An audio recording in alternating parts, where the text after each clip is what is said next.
Buenas noches, señores participantes. El día de hoy vamos a conversar la temática correspondiente a la semana 6 de la asignatura Psicología Experimental.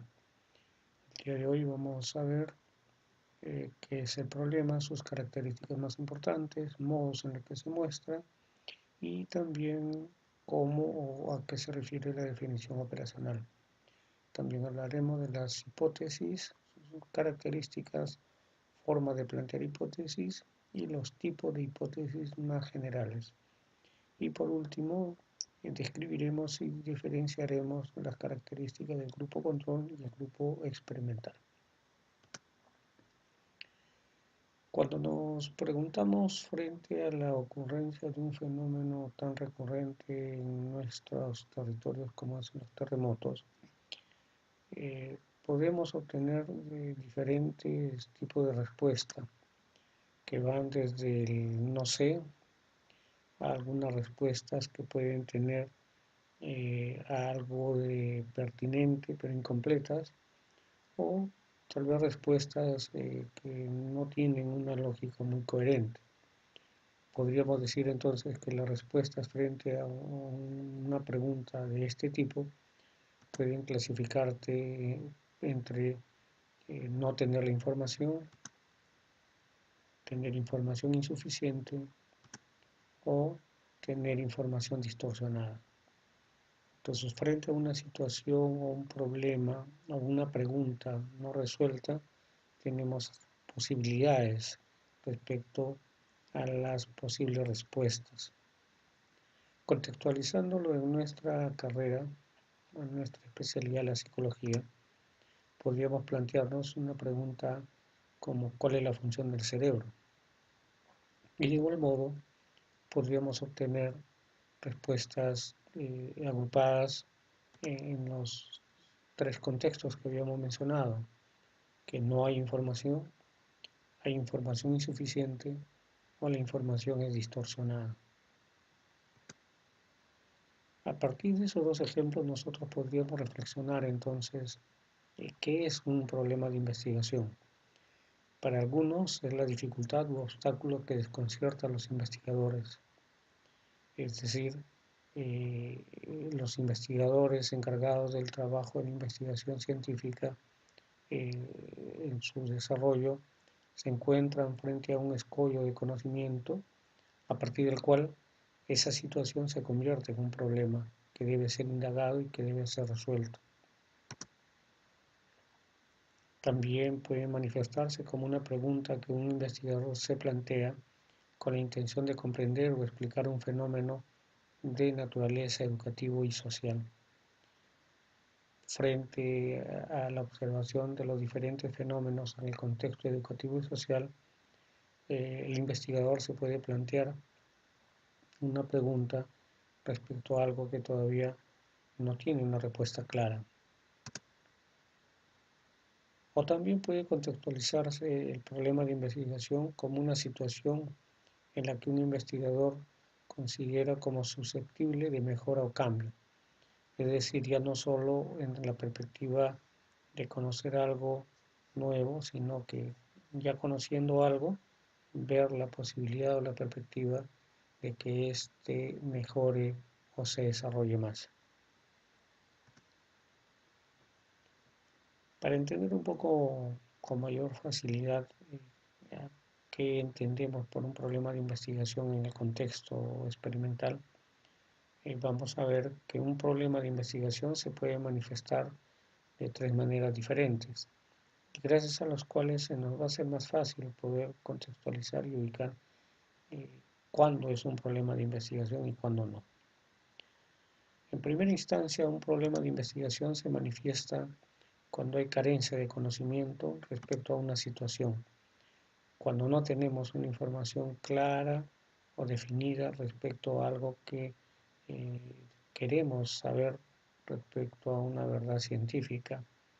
En el contexto psicológico podría ser, no sabemos qué terapia es la más efectiva, por ejemplo, para el tratamiento del autismo. Hasta el momento, nuestro caudal de conocimiento científico que tenemos al respecto, hay propuestas, pero todavía no hay una respuesta clara y concreta, con lo cual podríamos decir que en ese contexto hay una laguna de conocimiento.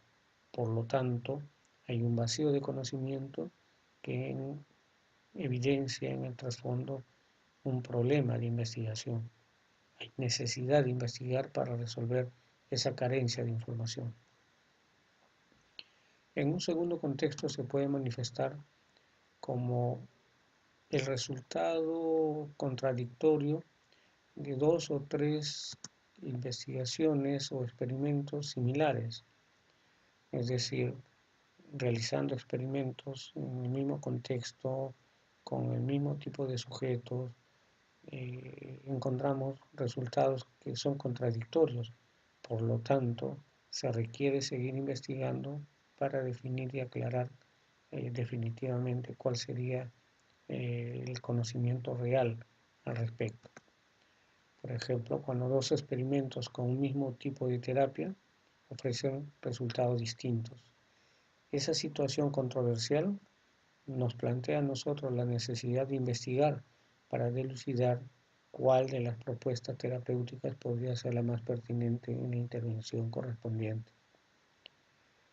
Y en un tercer contexto, un problema se puede manifestar como un intento de explicar un hecho sobre el cual todavía no se ha alcanzado una conclusión definitiva. Buscamos aclarar un hecho que se manifiesta de determinadas formas, una situación que se manifiesta de determinadas maneras en la realidad. Por ejemplo, cuando queremos nosotros dilucidar por qué en algunos tipos de depresión también se manifiestan síntomas ansiosos. Esta duda ya nos está planteando la necesidad de hacer una investigación para tener un conocimiento más integral respecto a lo que en este caso podría ser la depresión y sus manifestaciones más específicas. Cuando hablamos del problema y el planteamiento del problema dentro de un contexto de investigación, tenemos que ser bastante específicos para que nos permita abordarlo con pertinencia y poder arribar en su solución a propuestas claras, concretas y definidas. No es lo mismo describir a una persona, en este caso una señorita, en un contexto donde vemos que está ingiriendo bastante alimento y definirla como que es una mujer que tiene hambre, porque el significado de hambre para cada uno de nosotros puede tener un significado distinto de acuerdo a nuestro contexto vivencial. Sin embargo, en lugar de decir simplemente una mujer que tiene hambre, lo manifestamos de una perspectiva más clara y específica, como por ejemplo, una mujer que no ha ingerido alimentos desde hace 48 horas, o una mujer que ingiere 5 porciones de alimentos en una sola ingesta. Como vemos, en estas últimas dos propuestas, la perspectiva de lo que está ocurriendo es bastante específica y no nos ofrece una propuesta vaga, interpretativa y que puede ser dimensionada de manera distinta por la subjetividad de cada uno de los espectadores de la situación. Por ello, cuando hablamos de la necesidad de que un problema de investigación sea propuesto desde una perspectiva de la operación, de la definición operacional, implica que debemos aprender a definir un problema en una forma descriptiva que valide la existencia de un fenómeno, pero especificando en qué unidades existe dicho fenómeno. Volvemos a reiterar, no es lo mismo decir una mujer tiene hambre que decir una mujer que no ha ingerido alimentos desde hace 48 horas. En la segunda perspectiva, ofrecemos la propuesta de las unidades que nos permitiría medir la envergadura o la dimensión del problema que vamos a intentar abordar.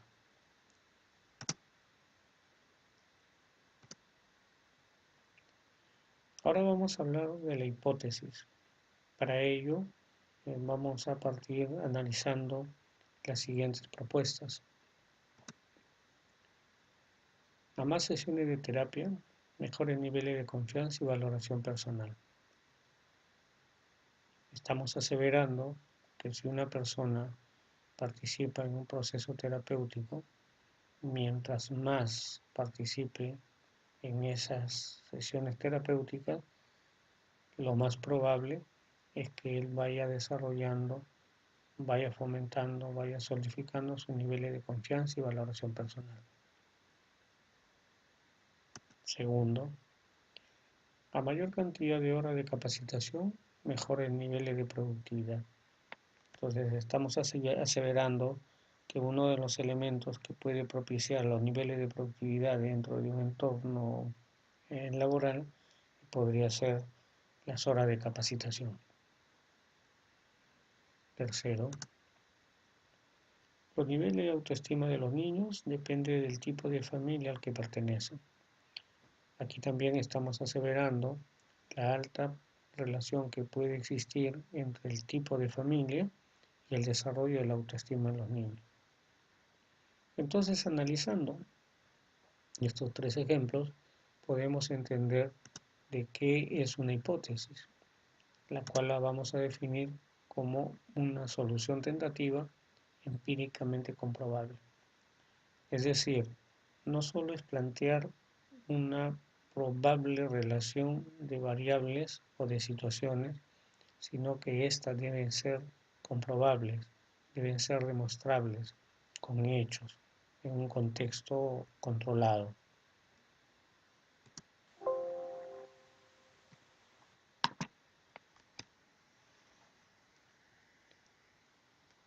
Para el caso de nuestra asignatura, solo vamos a analizar los tipos de hipótesis más generales, los cuales nos vamos a agrupar en dos tipos específicos. Vamos a denominar el primer tipo hipótesis universales, los cuales se van a caracterizar porque en ellos nuestra proposición busca afirmar que la relación propuesta es para todos los valores de todas las variables especificadas para todo tiempo y lugar. Es decir, se involucra a todas las unidades que forman parte de la investigación para las cuales se va a dar lo que nosotros estamos proponiendo. Ejemplo, todos los estudiantes universitarios, si se les recompensa por participar en un experimento de psicología, serán puntuales. Estamos asumiendo que frente a un hecho, las consecuencias por igual se van a dar en todos los participantes del experimento. En segundo lugar, vamos a ver el segundo tipo general de hipótesis y le llamamos la hipótesis existencial. A diferencia del primero, hipótesis universal, cuando hablamos de la hipótesis existencial, la afirmación se centra y su nivel de generalización está delineado específicamente para un caso en particular. No abarca, no trata de cubrir a la totalidad de los elementos o sujetos que forman parte de nuestro trabajo de investigación, sino que la afirmación va dirigida a la posibilidad de que uno de ellos en particular se puede dar en él las consecuencias de lo que nosotros estamos planteando como probabilidad ante la ocurrencia de una situación o causa. Por ejemplo, afirmamos que al menos un estudiante universitario que si se le recompensa por presentarse a tiempo, será puntual.